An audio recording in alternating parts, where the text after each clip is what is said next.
Sunshiny day here at World Dairy Expo, day number 3, fabulous Farm Bay Pam Yankee in the outdoor trade mall area with New Holland. Now remember, New Holland, a 5-star presenter here at World Dairy Expo. In the distance you can see their namesake, the New Holland Pavilions. So if you get a chance to come on out, please do thank the folks from New Holland for their long-standing support for not only Wisconsin's dairy industry, but World Dairy Expo as well. Curt Hoffman's along with me now, chatting a little bit about one of the balers that you have an opportunity to take a look at here at World Dairy Expo, and it's very impressive.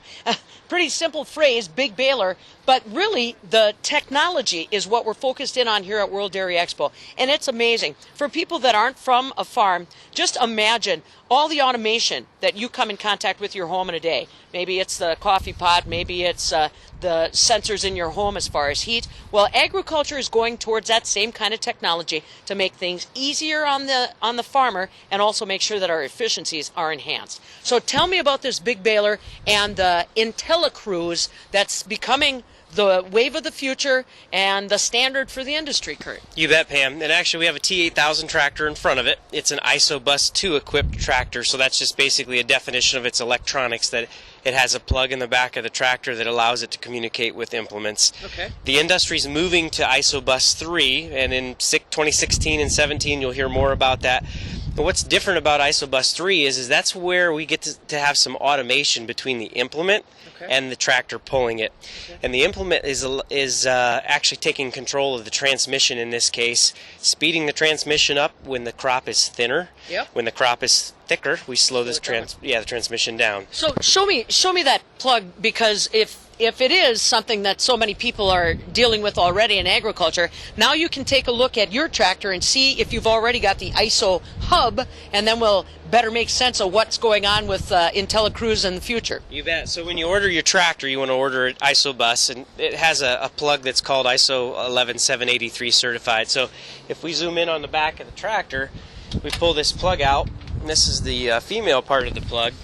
And what you see real closely there is 2 large pins. Those 2 large pins are the super information highway that's called the CAN bus between the implement and the tractor. ISOBUS 2 has that, and so does 3, but that's how we're getting information back and forth between the implement and the tractor. Mm-hmm. Now let's talk about this. From that hub, from that ISOBUS connection, we are then telling this machine, this big baler, how to do what to do. Show us the insides of this, Curt, because not only is it accessible, easy to get at, but it also helps make sense of the whole process. You bet. So what we'll do is we'll open up the hood here.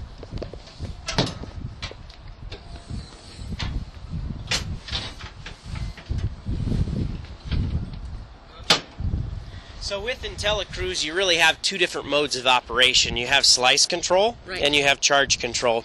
Slice control is where we program the tractor basically and the baler to work together to make bales that have a specific number of flakes. Like maybe in a 96-inch bale, you choose 40 flakes. Charge control is where you control how much flow of material comes into the baler. Sure. And whether you're using the baler, it will say 75% efficiency of its capacity, or 80 or 85 or 90, whatever you choose. So we'll take a look at the baler here real quick. What we do in charge control is this sensor that's right here behind the stuffer clutch is the sensor that we use to indicate start and stop times that it takes to fill basically your pre-charge chamber. Right. It makes sense when you see how it all flows together and what that hub at the front of the tractor is ultimately telling the machine back here. That's for sure. So as we fill basically the pre-charge chamber and we measure the time between cycles of the stuffer coming in and raising the flake up to the plunger, that tells me basically how efficient I am with my baler. Am I running it at 90% or 100%? So that's how charge control works. Slice control is a little bit different in that we still are interested in that time, but we'll go up on top of the baler on the deck here and I'll show you where the star wheel is. There's a sensor or a potentiometer on the end of the shaft that tells me how many inches the star wheel moves with every flake we present to the bale, and then we know exactly how long the bales are going to be. And the key thing with slice control is everybody gets that there's 40 flakes in that 96-inch bale, but moreover and more importantly, if you're selling hay, especially export hay or you're putting hay in containers, that length is very important, but flake thickness and having every flake the same thickness is very key to getting uniform density and bale weights. Really? So I'm not over shipping too much hay or under shipping hay and the customer's mad at me. Right. Well, and it's all about consistency. You bet. And that's consistency whether you're shipping it abroad, like you said, keep everybody on the same page, or consistency when you're feeding out at the dairy. Yes, sir. Or yes, ma'am. Yes, very much so. That's exactly the name of the game. And really, that is kind of the mantra for New Holland. And that's one thing that I think sometimes people don't draw enough on. New Holland is very much focused on the livestock operator.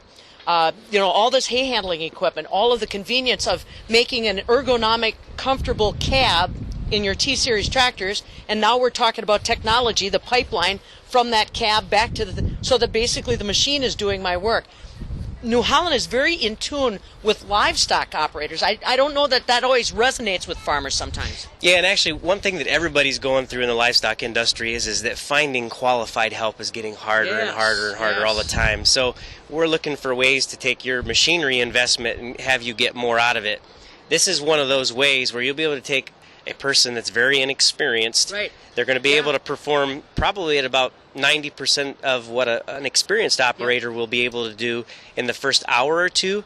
But that experienced operator, is he or she as fresh as they are in hour one as they are in hour 5 or 6 baling? I don't think anybody is. No, right. So IntelliCruise can even help them and make them more efficient. Well, and as a farm kid, that consistency of operation also means less breakdowns. You don't have that herky-jerk human reaction because the machine is keeping it smooth. And you should get better life out of your implement over time and your tractor, better fuel economy as well. If you can keep the loading steady, just keep plugging along, making money, right? Yeah, well, there you go. And, the other thing, Curt, that I want you to explain to folks, this is just the beginning. Like you mentioned, first it's going to be the transmission that the machine is going to control to make sure we've got consistency and that information highway is established. But you believe that down the road, this technology, the IsoCruise, is going to be a real channel for a whole lot of different operations. You bet. It presents a lot of opportunities for us in the future, Pam. And you are exactly right. We are just cutting our teeth right now with what IsoBus can do. The idea will be that maybe in future generations we're able to take and control not only transmission speed but PTO speed, remotes, whether they're up or down or being stroked, and then eventually steering. But the idea will be is at the end of the field, the baler will go ahead and raise its pickup, maybe shut the PTO off or reduce PTO speed. You will do the turning, but then basically it will go ahead and lower its pickup, re-RPM the tractor back up to where it was to gain PTO speed, and then take off and put the 40 flakes per bale in the bales that you want.